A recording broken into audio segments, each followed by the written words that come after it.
महर्षि उड़िया बाबा को भी एक उपासक ने प्रश्न किया था कि महाराज जी मन कैसे रुके। तो उड़िया बाबा ने उत्तर दिया, नियम पालन से। यदि हम नियम पर दृढ़ रहें तो मन हमारा क्या कर सकता है। नियम तो परमात्मा देखता है, हम लोग नियम पर दृढ़ नहीं रहते, इसी से हमारे देश की दुर्दशा है। संध्या वंदन तक का नियम जाता रहा है, भजन करने के लिए नियम की बड़ी आवश्यकता। हाँ, बड़े नियम की आवश्यकता है। तो जैसे प्रातः काल से सायंकाल तक की हर व्यक्ति की अपनी एक दिनचर्या होनी चाहिए। ऐसा नहीं कि आज हम 4 बजे उठे, कल 7 बजे उठे, पर फिर मन को आप कंट्रोल नहीं कर पाएंगे। मन के लिए एक दिनचर्या होनी चाहिए कि हमको 10 बजे सोना है, 4 बजे उठ जाना है, तो फिर 4 से 4:15 नहीं होना चाहिए, 4 बजे उठ जाना, ऐसा नियम बना ले। और उठ करके हमको थोड़ी देर नाम जप करना है, थोड़ी देर हमें वाणी जी का गायन करना है, थोड़ी देर हमें ध्यान, एक अपनी दिनचर्या। फिर हम अपने संसार के कार्य के नियम, जो संसार के कार्य हैं, उनको भी करते हुए भगवान को समर्पित करें। जैसे जो पद में है, जो आपको राष्ट्र सेवा मिली है, जो आपको समाज सेवा के पद मिले हैं, या आपको जो घर की सेवा के कार्य मिले हैं, उनमें बहुत धर्म पूर्वक आचरण होना चाहिए। वीडियो में आगे बढ़ने से पहले अगर आप भी मेरी तरह महादेव के सच्चे भक्त हैं और अगर आप चाहते हैं कि महादेव की आप पर अपार कृपा हो, तो इस चैनल को सब्सक्राइब करें, वीडियो को लाइक कर दें और कमेंट में जय महादेव जरूर लिखें। अगर आप अधर्म आचरण करते हैं, अपने पद का दुरुपयोग करते हैं, तो आप सुबह जग करके थोड़ा माला चला लीजिए, फिर भी आपका कल्याण नहीं होगा, क्योंकि आप अपने पद का, अपने सेवा का दुरुपयोग कर रहे हैं। जैसे हम जानते हैं कि अधर्माचरण है, ये अधर्मी है, हमें पता है दोषी है, और वो हमको कुछ धन दे देता है और हम उसको मुक्त करवाने की बात सोचते हैं, और जो निर्दोष है उसको फंसा देते हैं। अब तुम चाहे जितना माला चलाने की कोशिश करो या दान पुण्य करो, वो तुम्हारा अधर्म आचरण, वो अधर्म का धन तुम्हें सतमार्ग में नहीं जाने देगा। नियम लेना चाहिए कि जिस पद में है, जिस धर्म में है, जिस कर्तव्य में है, चाहे कुछ भी हो जाए, हम अपने कर्तव्य से विमुख नहीं होंगे। जितना जप महान है, उतने कर्तव्य महान है। दोनों बातें समझना है। जब माला फेरा और इसके बाद बेईमानी, अधर्माचरण, इनका कोई नियम नहीं है कि हमें कैसे चलना है, तो वो माला काम नहीं कर पाएगा, क्योंकि उसका तभी सत्य भाव माना जाएगा माला जपना जब धर्माचरण है। धर्माचरण नियम से। बोले वो बड़े कट्टर नियम वाले हैं, उनको घूस नहीं, आप उनको भयभीत करके नहीं काम करवा सकते, प्रलोभन में काम नहीं करा सकते। ये हमारी गृहस्थी है ना, तो गृहस्थी के पालन के लिए धन चाहिए, और धन के लिए हम धर्म को आगे रखें, धन को नहीं। धर्म को, हमारा कर्तव्य क्या, प्रायः जैसे पूज्य बाबा ने कहा, आज हमारे देश में बहुत दुर्दशा हो रही है। दुर्दशा हो रही, क्यों? क्योंकि सब अपनी जगह से गलत हो रहे हैं। अगर अपनी जगह हम ठीक रहे तो हमारी दुर्दशा नहीं होगी। हमारा भजन कम होगा, लेकिन हम धर्म से चल रहे हैं तो हम विजयी होंगे। हम भगवान को प्रसन्न कर सकते हैं, क्योंकि हमें जो कार्य मिला है वो भगवान का ही कार्य, सृष्टि भगवान का कार्य। जैसे नए बच्चे कुछ वकालत पढ़ रहे थे, तो यहाँ आके प्रश्न किया था कि हम जानते हैं कि वो दोषी नहीं है, हम जानते हैं कि वो दोषी है, पर दोषी हमें पैसा दे रहा है, तो हम वकालत पढ़ी इसीलिए, हम उसको जिताएंगे, फिर क्या कोई पाप है? तो उनका खुला पाप है।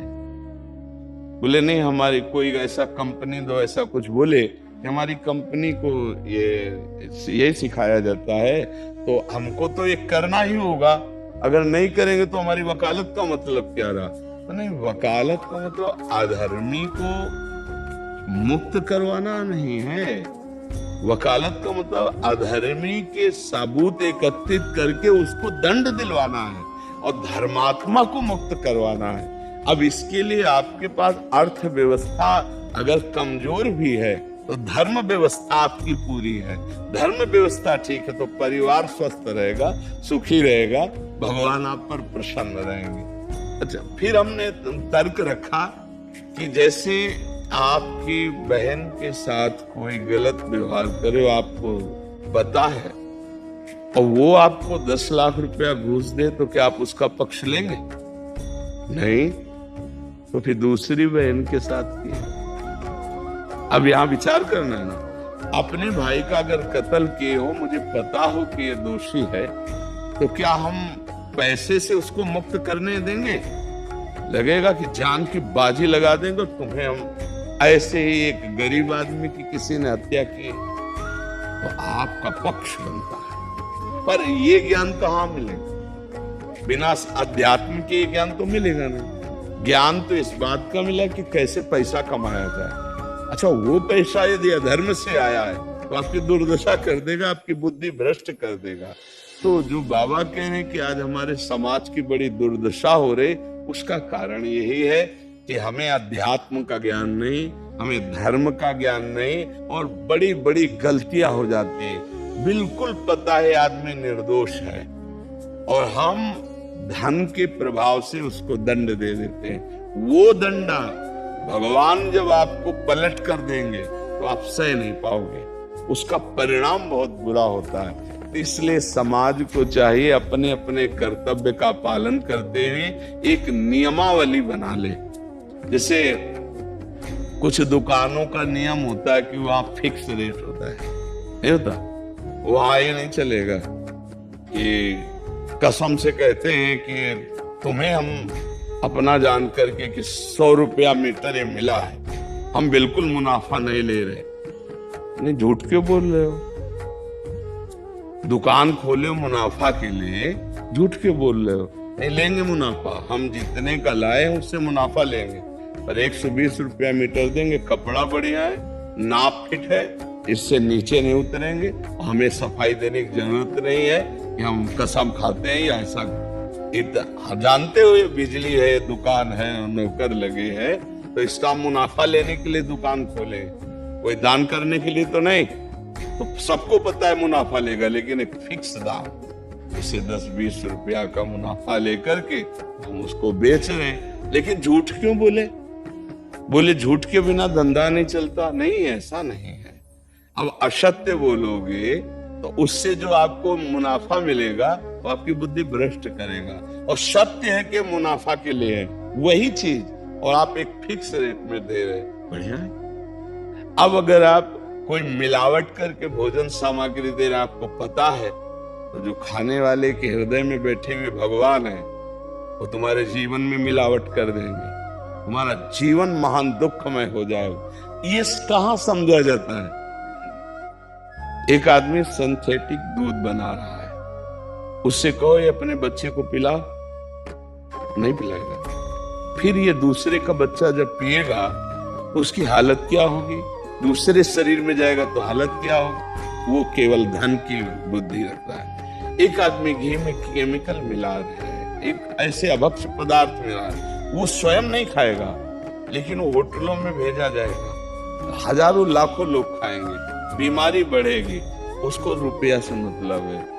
ये चीज, ये दुर्दशा हर जगह धर्म का ज्ञान न होने के कारण फैल रही, नहीं फैल रही। एक मरीज बीमार है, असली दवाओं में पैसे ज्यादा है, नकली दवा लेकर के असली के दाम में बेच देना, उसको बिल्कुल फायदा ना होना। लेकिन परमात्मा देख रहा है, तुम जानते हो नकली दवा है, वो तो नहीं जानता बेचारा, ज्यादा पढ़े लिखे नहीं, किसान आदमी गांव का आया है, तुमने दे दिया और उसने पैसा दिया असली के। अब वो पैसा तुम्हारी बुद्धि भ्रष्ट करेगा, तुम्हारे परिवार में कलह पैदा करेगा और तुम्हारा पतन कर देगा। ऐसे हर डिपार्टमेंट में, हर विषय में यदि हम अपने धर्म से चले, अपने सत्य से चले और थोड़ा भी भजन होगा, वो आपको उत्तम गति प्रदान करेगा। पर ऐसा कहाँ समझ में आ रहा? अध्यात्म के बिना भला ऐसा समझ में आएगा? तो इसीलिए कह रहे हैं हमारे देश की दुर्दशा हो रही। पूर्वजों में पहले ये था कि हमारा धर्म नहीं जाना चाहिए चाहे प्राण चले जाए, हमारा चरित्र नहीं जाना चाहिए चाहे सर्वस्व नष्ट हो जाए। आज इसकी कोई परवाह नहीं, तो उसी से बुद्धि भ्रष्ट हो जाती है, जीवन एक पशुवत आचरण वाला हो जाता है और वो अपने को बड़ा सुखी समझने लगते हैं कि हमारे पास बड़ा वैभव है। लेकिन प्यारे, उस दिन को याद करो जिस दिन तुम्हारा आखिरी समय होगा, न तुम्हारा फार्म हाउस जाएगा, न महल तुम्हारा जाएगा, न बैंक बैलेंस जाएगा, न कोई व्यक्ति और न ये शरीर। अब तुम्हारे कर्म तुमको भोगवाएंगे। उस समय की कौन याद करता है?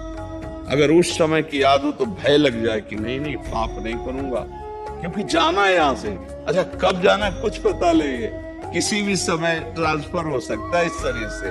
तो हमें लगता है कि महापुरुषों के जो वचन है कि हमें एक नियम से जीवन जीना चाहिए, धर्म पूर्वक जीवन जीना चाहिए, अपने कर्तव्य का पालन करना चाहिए। जो हमारे लिए कर्तव्य, आज प्राय धन प्रधान बुद्धि होने के कारण कर्तव्य स्वाहा हो रहा है। एक विद्यालय में विद्यार्थी के लिए जो गुरु पद में बैठा है उसका क्या कर्तव्य है? वो अपने कर्तव्य को भूला हुआ है। भला छोटे छोटे विद्यार्थियों को जिनकी नींव पूरे राष्ट्र सेवा में, समाज सेवा में ये बन सकते हैं, अगर उनको हम सही शिक्षा नहीं दी तो उनका पूरा जीवन बर्बाद हो जाएगा। अगर उनको हम गलत सपोर्ट कर दिए तो उनका पूरा जीवन बर्बाद, क्योंकि नया जीवन है। और जगह जगह अपने अपने कर्तव्यों का यदि पालन किया जाए तो पूरा समाज सुखी हो जाए। लेकिन कर्तव्यहीनता आ रही, कोई अपने कर्तव्य को नहीं समझ रहा है। तो यही बात महापुरुषजनों को दुख लगता है कि अगर सब अपने कर्तव्य का पालन करें, धर्म का पालन करें, भगवान का नाम जप करें तो सब सुखी हो जाए। सुख सब चाहते और आचरण दुख वाले करते, इसीलिए सुख नहीं मिल रहा है, परिणाम में हमें दुख मिल रहा है। सच्ची मानना, वो रुपया पूरे परिवार में अशांति पैदा कर देगा। और धर्म पूर्वक 100 रुपया लाओगे, 4-5 परिवार के बैठ के नमक रोटी खाओगे, आनंद से सोओगे, बड़ा प्यार रहेगा, भगवान की कृपा रहेगी। पर ये बात समझ में नहीं आती है। तो ये वृत्ति अगर छोड़ी ना जाएगी तो कुछ भी कर लो, कहीं भी दान पुण्य कर लो, लाभ नहीं मिलेगा। अगर दान देने की बात कही गई है तो धर्म पूर्वक कमाए हुए धन से। अगर आप मेहनत से कमाए हो ना, 10 रुपया दे दोगे ना, तो 10 रुपये का वो आटा लाके अगर 2 रोटी खाएगा तो खूब वजन होगा। तो आप 1 लाख रुपया बेईमानी का रख दोगे ना, तो बैठे बैठे वो गंदे सोचेगा, वजन नहीं होगा। उसका गंदा सोचना और आपका गंदा करना, दोनों मिल करके उसके कारण भी तो आप बने ना, तो आपका ही पतन हो जाएगा। उसको तो भगवान बचा लेंगे, क्योंकि भगवान की शरण में है। तो मुझे लगता है अधर्म के धन से कभी किसी को लाभ नहीं मिलता। तो अपने कर्तव्य का पालन करते हुए यदि नाम जप किया जाए तो बहुत जल्दी हमको लाभ प्राप्त हो जाए। बहुत सुंदर, मतलब ये चर्चा होती है, अगर आप लोग इसको धारण कर ले तो निहाल हो जाएंगे। सच्ची कह रहे, ये जो बातें हैं ये बहुत सुंदर जीवन को पुष्ट करने वाली हैं, पर आप धारण कर ले तो बात है। नहीं तो जैसे लाभ दिखाई दे रहा 50,000, तो ये बातें भूल जाओगे, ये बातें अच्छी नहीं लगेंगी। यार बहुत बढ़िया काम घर में आएगा, पर हमारी ये बात ध्यान रखना, 50,000 घर में अशांति पैदा कर देगा। सच्ची मानना, आप धर्म से चलना, धर्म से चलोगे तो भगवान तुम्हारी रक्षा में रहेंगे।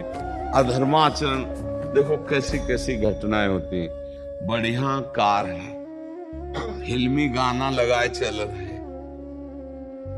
और वो एक्सीडेंट हुआ, आग लग गई, बाहर निकल ही नहीं पाए, वो अंदर ही जल गए। क्या हुआ?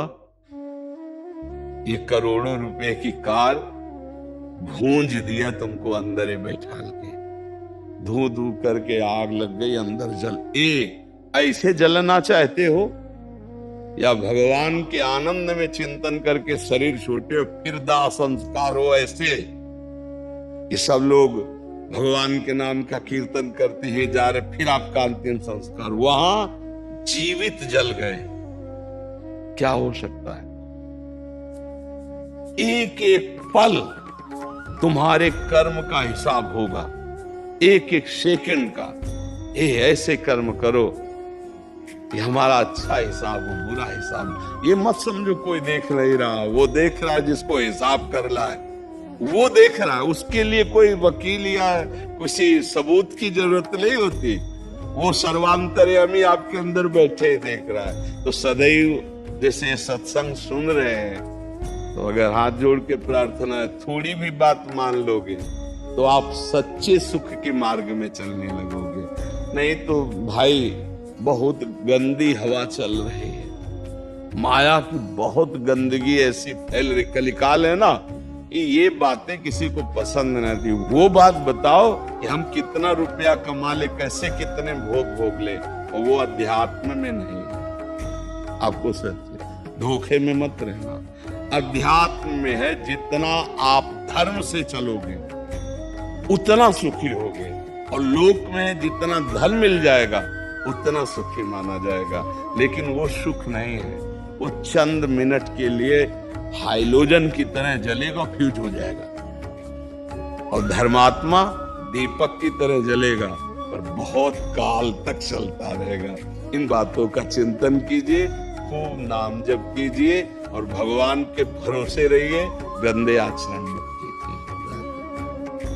अगर आप प्रेमानंद जी महाराज के सच्चे भक्त हैं और ऐसे ही प्रेमानंद जी महाराज की और वीडियो देखना चाहते हैं, इस चैनल को सब्सक्राइब कीजिए और कमेंट में जय राधा कृष्ण लिख दीजिए, ताकि इस चैनल पर आने वाले प्रेमानंद जी महाराज के वीडियो आप देख सके।